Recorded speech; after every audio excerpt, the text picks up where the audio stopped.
Sports Central. Before we went to break, Charles, we were talking a little bit about Carlsbad at Clovis, 51-50 win. A little bit shaky. We thought it was a sweep for Carlsbad and Haas. That's why you play the games, right? That's why you play the games, but tough road game. You have a 51-50 game.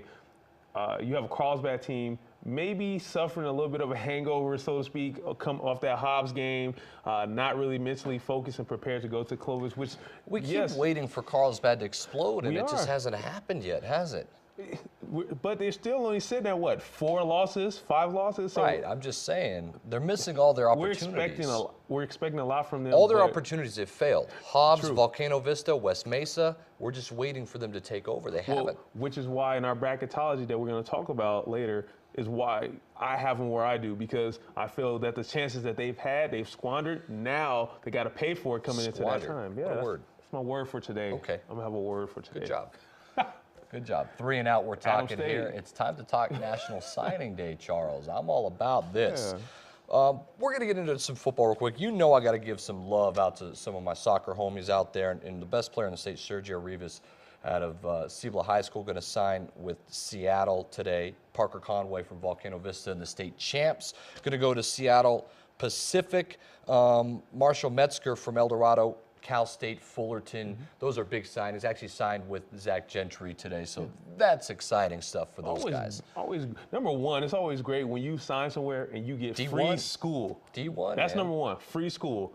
Now it's D1. Those are programs that are good soccer programs. Those are not slouch programs, so they get to go into an area where soccer is heavy influence. The kids earned it. I'm always proud to see when a kid can further themselves, especially career education-wise, get to the next level. And, of course, we'll be tracking all their progress and see how they're doing in the next 3-4 years. Alyssa Candelaria out of Volcano Vista had a fantastic run throughout her career with the Hawks. She's going to UNM. That's big time. The Carlsbad Cavemen sends one. Amelia Burrell going to go to New Mexico as well. So that's 2 big pickups for local schools going to New Mexico. We know how powerhouse New Mexico always is. Yeah, and we're great. Our soccer programs, men and women, are both great at recruiting in-state talent. They find a way to keep the really talented players here, and they're continuing to do it right now. As you mentioned, 2 of the girls signed locally. Always good to stay home, get some home cooking, and help your team win. Biggest one, you just broke it. And told me about it. I was really shocked to hear this one about Kavika Johnson. Yeah, so Kavika Johnson, who originally we're thinking he's going to Fort Lewis, which, you know, Fort Lewis thinking, oh, wow, we got a steal here. You have a UTEP comes in, sways his decision-making, and he decides to sign with the UTEP Miners. He's staying close to home. D1, and he'll get a chance to play quarterback. He fits in the system. No-brainer. Happy for Kavika Johnson. What a career he had. Though he lost twice in the state championship in the craziest of ways you could imagine. He's been But that's a proven winner. Right. You can look at it that way. No, he's the man. Yeah. Kavika's always been the man, so really good to see him going to Utah.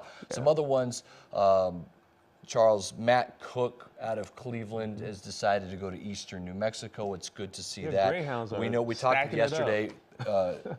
Shaq, Brian Trujillo, big fella out of Volcano Vista, is on his way to New Mexico State. Those are other D1 signs, but how about locally, Blair Manley, UNM? That's big time. Yeah, Blair Manley, he can play receiver, but he's going to go as a DB, which is great for UNM because that's what they're looking for. They're looking to really shore up that secondary where they can defend against all these teams that are running a spread and pass-heavy formation or whatnot. And he's a tremendous athlete, standing at 6'1", great foot speed, great hands. So UNM got a good one on their hands. You look at National Signing Day, you mentioned it's a real, I guess, chance for us to look back at what New Mexico has done. A lot of athletes coming out here. When we mentioned it maybe with Eastern Brewer that New Mexico doesn't get the looks, but there's 4 D1 guys coming out of schools here locally. That's not bad. Not bad at all.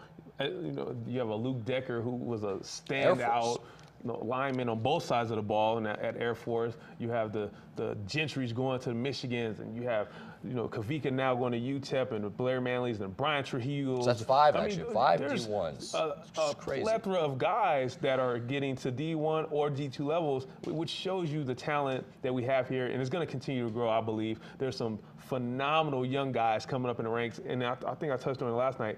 I think Gabe Ortega is going to have a breakout season for Cleveland at quarterback. The kid is a stud, and I think there's going to be a couple more kids that's going to do the same thing next year. National Signing Day, always fun to talk about. We'll talk about it even more tomorrow. We'll get some footage for you from Zach Gentry's Michigan sign and also Marshall Metzger's sign off to Cal Fullerton State, which is a big-time soccer school for Metzger. Big time. All right, so let's move on here on 3 and Out, Charles, and let's talk about the districts that are going to battle tonight. District 5 of 6A, District 2 of 6A. It's hoops all the way, baby. We've got it for you right here, uSports Network. Hang around about 6:50 pregame for you, as long as that JV game doesn't go long. We're going to have West Mesa taking on Albuquerque High. We both take Albuquerque High in that game. But I want to talk about the other matchup right now, and that's Rio Grande visiting Valley.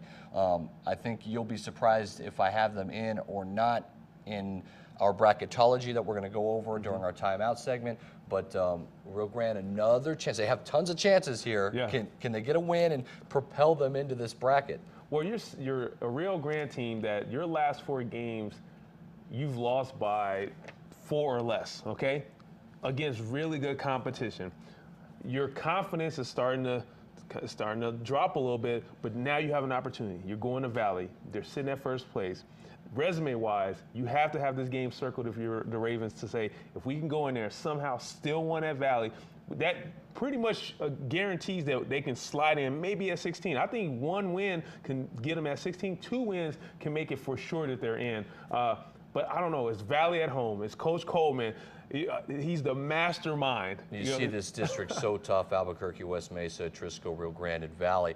I'm going to say this, Charles. You were talking big noise about how you think Valley is going to lose this one to Rio Grande, now you're not going to pick it. So you talk. I said it's a dangerous game. During break, you talk big. You're real hard. You got this upset pick, and you can't even look that camera straight down and call it. See how he's trying you to can't catch do up it in the standings you and sway can't me. do it. No, I'm not going to pick Rio Grande. I'm going Valley. Track record. I'm going Valley by 6. I think it's a tight game. Yeah, it's going to be. I think my guy Anthony Chavez gets about 16. The true freshman, he's been fantastic.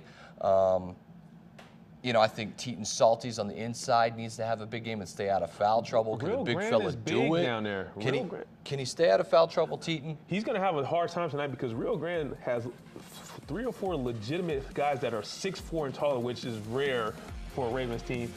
But I still got Valley winning this game, man. I can't go against the Vikings at home. So you talk big noise during break, but when it comes to it, you can't. I said it's a dangerous game. Look at this guy trying to help out his record, trying to sway me. No. Hey, Valley. When you return, we'll talk a little bracketology, our projections for the state tournament. Keep it right here.